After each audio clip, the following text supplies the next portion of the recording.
So guys, for today's video guys, panibagong araw, kung hindi ka pa naka-follow sa ating Facebook page, mag-follow ka na. Kung hindi ka pa naka-follow sa ating YouTube channel, mag-follow ka na. Nasa bio ko ang link guys. Pindutin nyo lang, mapunta na kayo sa YouTube channel.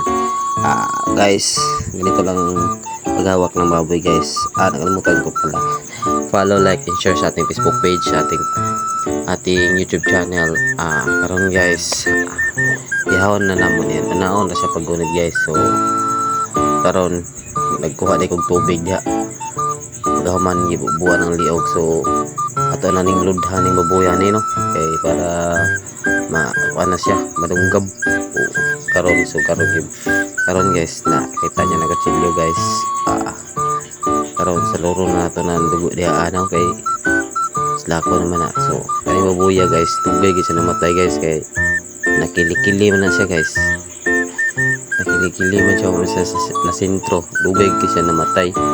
So karon mo gini among trabaho in town. So ihaw baboy. So pagdunggab ani siya guys, namali siya guys no. Pagdunggab sa baboy mo nang dugay siya namatay. Sige ra guni kiabo ang baboy guys to hangtod sa 5 hours guys. 5 minutes tayo 5 hours. So guys, pertikos gana ning babuya guys. So monetik sa load naman ang bata guys sa dugo no. So karon magkamaro ug kay ning akong bayaw guys ting maro guys. Dagan kayo mo ni mas salbahis guys. So karon guys, murag nilainan ko guys. Pamutmaot na sa tong naong ani guys. Para maglaing ka lang taon kita niyo na guys. Murag pahong no. So kana lang tanawan niyo watching the videos ato ang paghihaw og baboy no.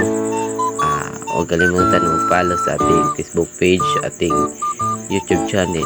Nasa akong bio ang link.